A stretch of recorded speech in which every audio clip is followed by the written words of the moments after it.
Was ist das? Wie geht's?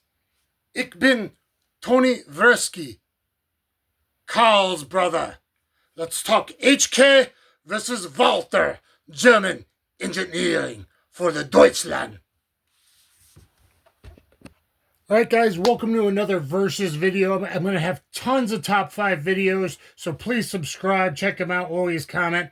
We've done a Taurus versus Charter Arms revolver, and now we're going to be doing HK versus Walther. Alright, so a German battle. And even though I'm personally against the Spectre's 2030 WEF agenda, you can still appreciate fine German engineering, durability, and reliability.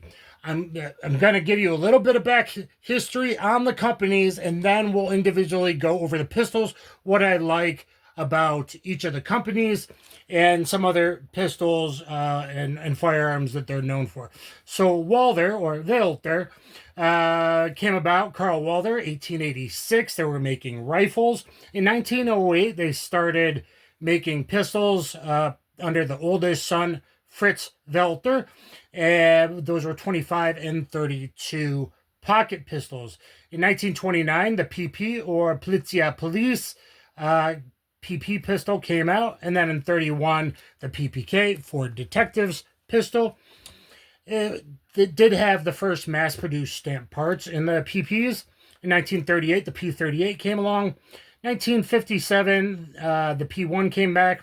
1993, Umarex bought them out. In 1999, Saul was the importer. In 2012, they made a facility in Fort Smith, Arkansas, to handle the importations. Famously missing here, I love the P5. I would love to one day have the money to own a P5, a P88, a P88 compact, like my homie Hipster Tactical. If you want to check that out, we got a P99, very rare Gen 1 ski hump P99 here in an OD green frame, so super rare, just like the one used in James Bond. So look at my top 5 James Bond tuxedo pistols video and all that. And then other pistols that I have, the PPQ in 2014. The PDP came out in 2021. Over here we got Heckler and Koch HK, or H&K, though really it's Heckler and Koch and Seidel, because it was Edmund Heckler, Theodore Koch, and Alex Seidel, 3 former Mauser engineers. G3 rifle in 1959. 1969, the famous MP5 we all know and love. The G36 we all want to get our hands on. Seidel's HSC, which someday I want to buy a 32 HSC. Seidel's HSC became their multi-caliber HK4 pistol. The VP70 was famously in Aliens. In 2004, there was a huge major Department of Homeland Security contract for the P2040, as we see here. $26.2 million worth of 65,000 P2000s and 40 in heavy LEM. P7 M13, of course, you know, Hans Gruber, we all love that, and some companies are coming back, but we don't have $3,500, $4,000 to get one, unfortunately. The P9S, I would love to own a P9S, though there's a plastic part in there that goes bad over the years, kind of rubber that deteriorates, and so you got to source those to make them good. USP, everyone knows that from video games, of course. Like my homie Nightwood Guns, USP Compact, the MK23, the huge 45 Socom pistol that's too big and unwieldy to be any good. The 45C, which replaced the 45CT, like this 45C here, became the Mark 24. P2000 came about in 2001, and they have an SK version. P30, P30L, like John Wick's pistol over here. P30 SKS eventually started in 93, VP9, VP40. And now HK USA came out with their first pistol, this CC9, which I have a video on, a couple videos on, and I don't have them. I have individual videos on all these other than the P99, though you can watch those top 5 James Bond tuxedo guns for more on that. So I guess, yeah, let's start with the Walthers. What do I like about Walther? Well, Walther, once you get into their striker-fired guns, which started with the P99, you have amazing, amazing, amazing triggers. We are empty and clear on this bad boy over here. This is really the AS trigger before they labeled it. So, all the way out here, and it's quick, light pull all the way through. Because really, it's a single action trigger to there, but you reset it with a little press check like Daniel Craig did in the Aston Martin, and then the trigger goes back out here. It still stays light. So it is a double action striker fired gun. So longer, not heavy, but longer trigger pull, much better for police and new appendix carriers. Really, it's just a great system. So you could, preset it to there for your hostage shot, and if you needed a decock all the way, now it's totally decock, no striker spring tension, so it's very long and heavy. I think certain departments and the QAs like that, but not as bad for law enforcement in Europe and whatnot. But there's a P99. This one's a OG Gen 1 with, you can tell by the ski hump, the forward rail, and there's some other stuff going on with the trigger and some problems with the takedown assembly to signify this is a rare Gen 1. But wonderful. This was the first short reset trigger, forward assisted fast rapid firing short reset trigger on a striker fired gun that blows blocks away. So that's what there is to love about on the Walthers, the P99. Now apparently once you got to P88s, the double action, single action trigger, I believe, was pretty nice on the P88s. Serviceable, pretty good. I'd love to get one. I've got a short on a P5. I'd love to get one day. But I don't have a PPK or PPKS. I want a PPKS SD sent to me from Walther. So Walther, please send to me. You have my unboxing of this. When I was a small channel, you did an unboxing video I had of this PPQ 5-inch. So we got to remove the mag here. We are clear and empty. And so let me go this way so you can see. We got striker fired trigger, take up, wall, there, short reset like the P99. Probably the best striker fired trigger you can pretty much get on a mainline striker fired gun. One shorter with the grand power, but it's almost too short to take up, too light for CCW, to be honest with you. So there is the P99. Over here we got the PDP. Now this looks cool, this 5-inch bad boy here, but this is one of my purchases I honestly regret. So the PPQ, once we get to here, we got decent texture and it melts in your hand. Finger grooves done right. So that's what the PPQ gives you. Amazingly, you can buy LE 5-inch turn-ins that are very cheap, considering what a much better pistol it is than others. They wanted to try to go after the police market, which I don't know how well that's gone. You got these cool octagon textures here, good texture in the front, back. Very ergonomic, again, looks super cool, like a awesome, I don't know, Robocop gun. So for looks, we got it. But let me drop the mag of this one, re-verify for the 8th time.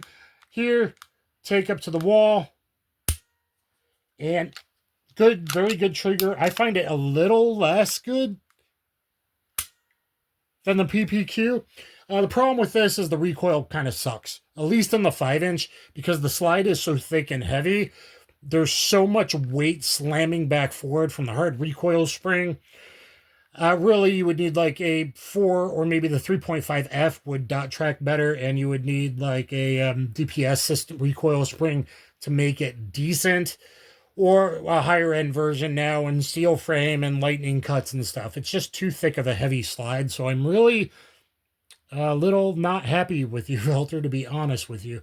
Now, hopefully, eventually they come out with the PDK, the Micro 9, PDC, PDK Micro 9.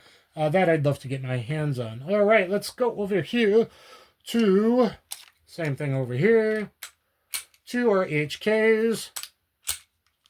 This is a double action, single action pistol. Now, this was also available in the heavy LEM. I'll explain LEM later. In the heavy, kind of double action only system, heavy LEM. But this is a double action, heavy, kind of heavy, long, and kind of spongy. People really don't like the trigger pull. Yep. What am I doing here? And then single action reset.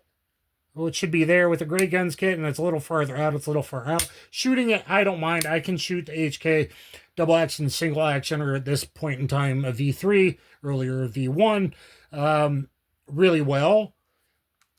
But I almost regret getting, I don't regret getting this in 40. This is my winter carry. Often, if it's a very cold day, multiple layers of clothing, I carry the 40. Decock on the back, so it's slimmer line than like the USP Compact that had it here, like the USPs. So now, you know, that's not digging in you, a little better for concealed carry. This is still an awesome carry gun, size, weight, capacity, like a perfect ratio carry gun. And I've been telling HK for years, HK USA, bring this bad boy back. Should have been the HK 2025 this year at SHOT Show. I don't know what you're waiting on. Bring it back in the lightest LEM you could bring, which if you take heavy and change out 2 of the 3 springs, you can make a almost light LEM. You could make it, hopefully it might take a bit here because of the way it's built, but it can be done. Make it optics ready, give it much better grip texture. As you see here, I got some, you know, tapey stuff on that. And it kind of sucks that, but it still holds up well. And they handle recoil, even in 40, really well. Especially now I did just put a DPM recoil reduction system in here that works on both the 9 and the 40s, and it really works. I can make very good, fast, accurate, nice hits. I put HK Access Dot on here. So good as I get older pistol, hopefully if I can still handle the recoil of a 40, but a HK can handle it really good. So we did have the 40 versus 40 here, the older designs, you know, late 2001, 1997. So that's very comparable. Let's see, when did the P30 come out? In 2006. So originally 15 round mags, now you can get 17s. Let me double verify. We are triple, quadruple verify, even though I did before filming, as I always do. Double action, pretty heavy, man. And I've even put a slightly better in there. I guess I shoot this one enough.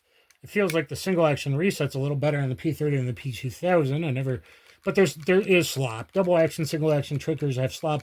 Some people can't shoot that, but you hold that gun and it needs some grip tape there. That's why some of these need some ergonomic, like accelerator cut pedals there. But you get a good thumbs forward grip, and I can shoot it really well. This has been my duty gun, so it still looks pretty damn good. Just a little bit of front way there, but a little bit of wear. But obviously, HK finishes hold up really, really well. They're durable.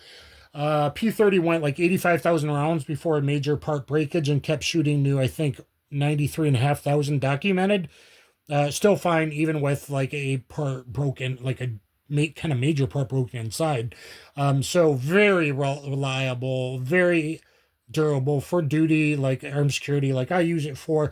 I trust that it will run even if the rails, they're so well engineered, even if it's dry. You should probably always lube your pistols every 3 months if you're carrying it. But if you don't, durable Glock now, HK, durable, reliable.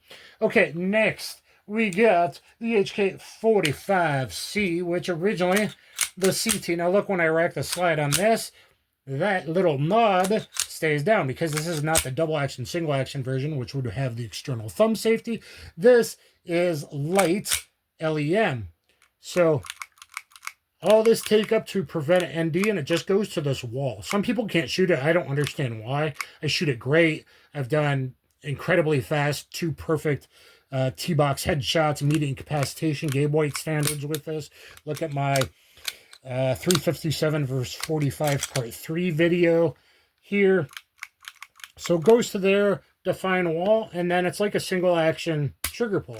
So you get the best of the world of a double action take up to not ND, and then you're at a wall, which is almost like a single action trigger. Okay, so it's almost like a 1911. So Socom looked at this in 2005-6. It kind of started the Joint Combat Pistol program for the 45. That kind of ended and got merged later. And in 2011, Navy SEALs basically and SOCOM adopted it, mostly with the threaded barrel, the CT version, tactical version, because it's so much smaller, lighter. Even though there is the full size HK45, you can do everything with this 3.94 fast polygonal barrel. And they were using 185 plus P hollow points, even like on the Bin Laden raid. So this bad boy, I'm sure, in those trials has been tested very much. Now, as I said, some people don't like LEM. You either love it or you hate it. Now it's in the, so there's restrike. Now it's in the really heavy double action trigger pull if you had a dead primer. So you got that going for you too with all double action guns and the LEM. And, but now we're back at that nice wall. And so you're doing all your rapid fire stuff and you're back here. All you got to do is let it out.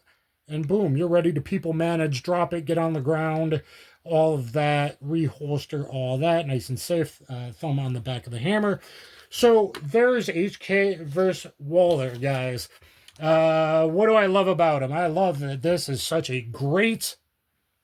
Actually, if money was not the object, law enforcement should still be using the P99 trigger system or the light LEM, maybe heavy LEM, depending on what your department trains. LEM trigger system. A lot of California PD used LEM. As I talked about, the P2000, huge contract, $65,000 for CBP, which became DHS.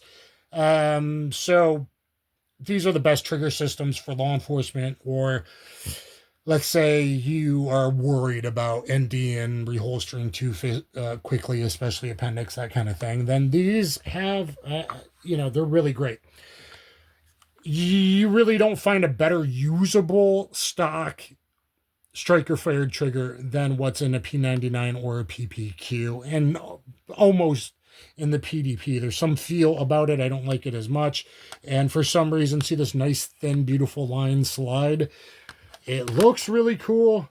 And I haven't shot the smaller slide versions, right? I might very much like the F, which shouldn't have standard for female. We've got these nice XS raised co-witness sights here. This one's optics ready, the others aren't. Ameriglow. But German engineering, reliability, performance, high reliability, high durability. So that's what you get, guys. Which of these 6 do you like better? Or let me know, which do you prefer? Walther or H&K and S, Heckler and Koch and Seidel. Let's mention that Seidel guy. He was pretty good. That's kind of what started their pistols, right? Was Seidel. So let's give him some credit. And Theodore Koch again. Anyone named Theodore, and there was a Theodore over here in the beginning of Walther as well.